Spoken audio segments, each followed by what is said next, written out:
Todd, what was the conversation with Dylan like following up on last night? Oh, easy conversation. He's our captain. He cares. He's committed to doing things right. He had an off night. We all do. Coaches have off nights. Other players have off nights.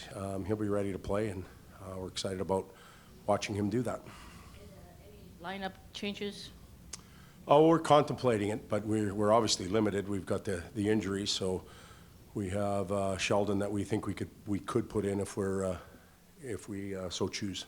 And lastly, just what did you gain from tonight's practice, just being in, especially being pretty much game time conditions? Yeah, that's a good question because it's for the players that have played in these, and I asked Patrick Kane, I think this is his 7th or else his 8th.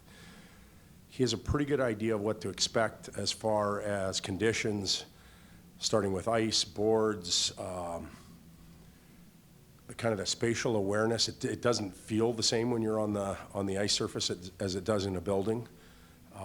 Add the crowd, and they're further away, yet they're noisy. So I think for those players that have played, and it'll come back quicker. For the new ones, I jumped on the ice with Alex Lyon, and he was like a kid in a candy shop. He thought this was an unreal, so cool. I think he said, "This is so cool." So some of the players are in awe of it a little bit, and they will be when they step on the ice and take a look around at the 90,000 people. But once the puck drops, it's hockey. It's just played in a different environment. Left side, second row. When you looked at the video, what did you see from last night further? I mean, and nothing different. Areas that we had a pretty good idea we didn't play well in showed up in the video. So it's some nights as a staff you're tricked and you maybe play better than you thought, or else you weren't as bad in certain areas. We struggled in a few areas, and we've tried to address them. And the thing with our club is we have played better in those areas. We can do it. It's not like we're asking them to do something they can't. It's something they have done and can do, and we'll try and improve. Is this a really good opportunity, a game like this, a really good setting, a really good opportunity to come back and rebound from something like that? Well, it is, there's 32 teams that start, and it slowly whittles its way down to fewer and fewer throughout the year that want to play in the playoffs. And this is what happens in the playoffs. You can play game one and have a not so good night. It's about coming back and responding. Now it's only a 2-game series, and we get all of that. This is a big spectacle. We're talking a lot about it. It's build up. It's unreal for both organizations and all the players involved. But when we get done here, we're going to start talking about our next game against, I think it's Carolina or whoever else we play. They're all big. And if you put more value on the 2 points than any other night, you're cheating a game in the future, or else you've cheated a game in the past. Right side, second row. Todd, it's similar along those lines a little bit. The experience that you have here, I wonder what it does to know that the experience also involves really significant game too. And if I think back, I think you coached the Sharks at the one in Santa Clara, and that was a tight playoff race too at the time, and that one had significant meaning as well, if I remember. It did. Time of year, so this is my 4th.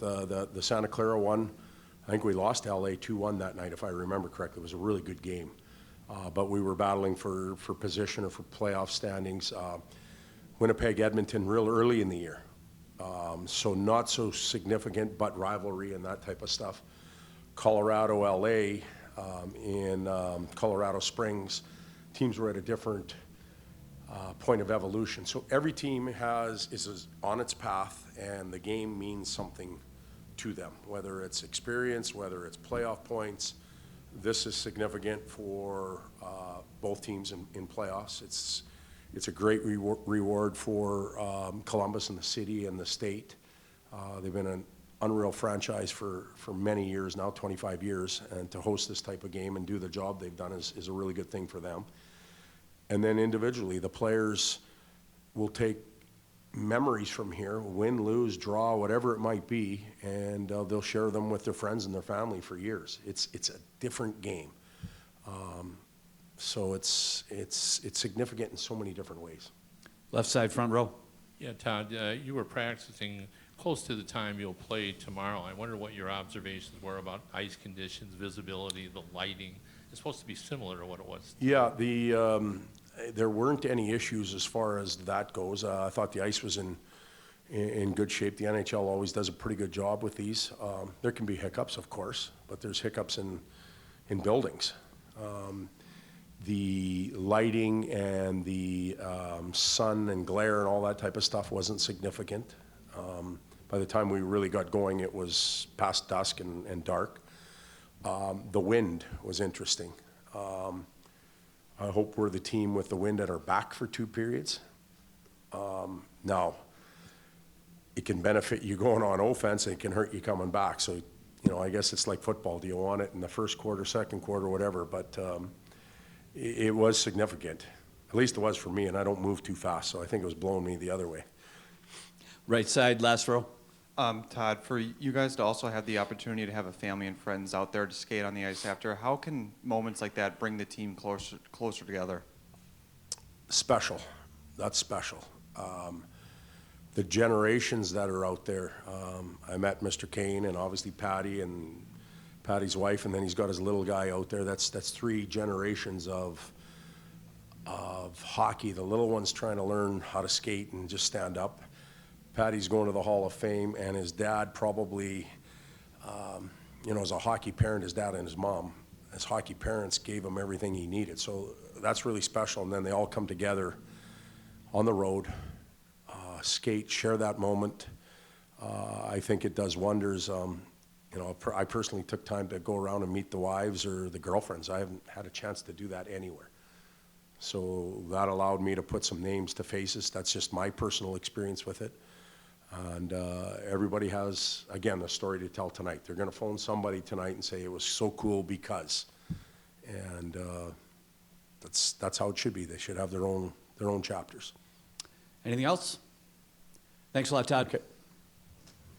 Red Wing players Dylan Larkin and Patrick Kane to take your questions. Once again, please raise your hand and wait for the microphone.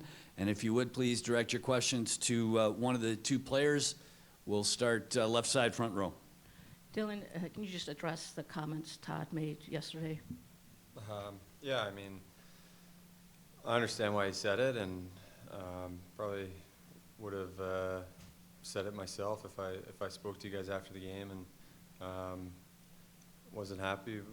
Haven't been thrilled with how I've been playing, but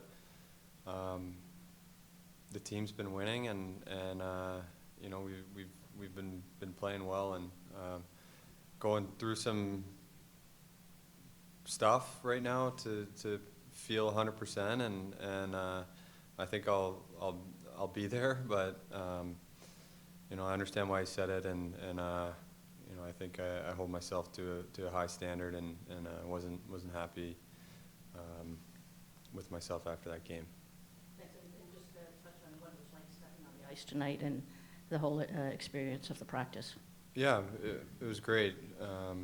There's a lot of excitement with the guys, and it's pretty cool to just do something. It's something different, and it's probably the ugliest stadium I've ever been in, but it's cool to play hockey outside, and it's always special to have the family skate out there, and so practice was great, and then the family skate's always really special. Right side, second row. Yeah, Patrick, I know you've played in a bunch of these games. Just kind of wondering the experience from maybe the first one until this one, and also, do you think it's kind of come full circle a little bit playing outside in Columbus? You were drafted here when you started your career, and now, you get to play outside here. Yeah, the first one's really exciting. I think, especially, for us, like the Winter Classic or the outdoor games weren't really super popular at that point in time. There'd only been a couple of them. For a while there, it seemed like we were playing an outdoor game every year. So kind of lost a little bit of excitement for it, but it's been like 5 or 6 years since I played in one. So it's exciting to, get back outside and see that feeling of just like walking into a rink in the middle of a football field and seeing the lights and how many people the stadium can fit. It should be a fun day tomorrow. Stay in that same row. Patrick, this is for you too. You've played in a bunch of them. Do you recall in any of those games where the standings were a focal point going into a game as much as it is right now? I mean, based on where these two teams are in any of the other outdoor games? Probably not. I think we played in Minnesota and one maybe later in the year. We had a pretty good team that year. I think we were close to the top of the conference, so maybe it was a more important game for them. But obviously this one, it has a lot at stake to it, especially with them coming into our building last night and taking 2 points from us. We'd like to do the same to them here in Columbus. Left side, second row. Hey, Dylan, was it a little surprising or disappointing the way you guys came out last night, you think? Yeah, it was, and we knew it was a big game, and like I said, we'd been playing well, and our record's been good of late, but you understand the significance and what a win, taking both games could have meant, but now we came in here early in the year and took 2 points, and now we got a chance to go 2-1 against them, and there's still a lot of hockey to be played. We were in this situation last year where we let it slip, and it got to a point where ultimately it wasn't in our control at the end of the season. And right now we still control our own destiny. So we got to get back on the horse and start winning some games again. Have you ever come down here for a football game or not? No, never. I did, only just played against them at their hockey rink here on campus, and that's it. Well, that 1 year, I mean, U of M, Ohio State, as far as hockey, was that a pretty good rivalry, or? No, I mean, we beat them pretty good, so I don't know. I mean, there's always the rivalry there, and the fans get really into it, and it's fun to play into it a little bit. Thanks, Dylan. Right side, fourth row. Kaner, with your experience in these outdoor games, how difficult is it to focus in once that puck drops, or is it easier than it looks, obviously with all the fanfare and things going on outside?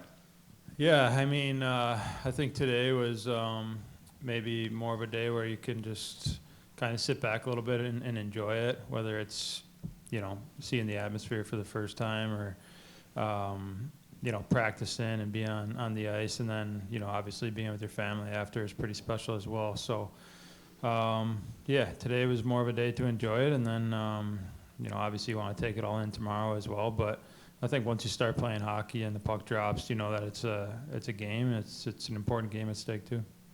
We'll take a couple more. Left side, front row. Yeah, Patrick, you talked about obviously you have experience in playing in outdoor games, but this is the first time you have a child that's with you. And Todd mentioned the fact he looked out there and saw 3 generations of Canes, and it was kind of cool. Like, what was your kind of thought about it?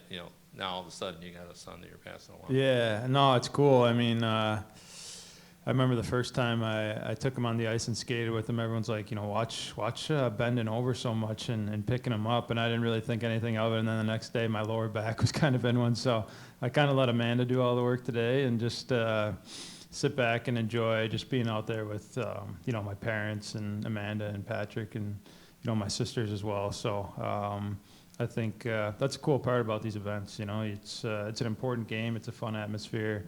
Obviously, ties in with the Michigan-Ohio State rivalry too, and you can enjoy your family. And just a second question to follow up.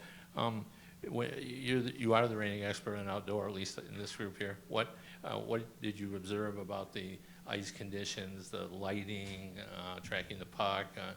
This is obviously a little different than some of the ones you've played in the past. Yeah, I mean, sometimes it doesn't really matter the day before, right? Because it could be totally different on the day of the game. But, I'm sure the ice will be a little bit better tomorrow with it being colder. And, sometimes today I noticed it a little bit, you're skating into the wind. And then the other way, you're skating with the wind at your back. So I think that could be something that maybe comes into play where maybe they might, switch the teams and switch the sides with, 10 minutes left in a period or something. But we'll see how it all shakes out, and other than that, just, you're playing hockey on an ice rink.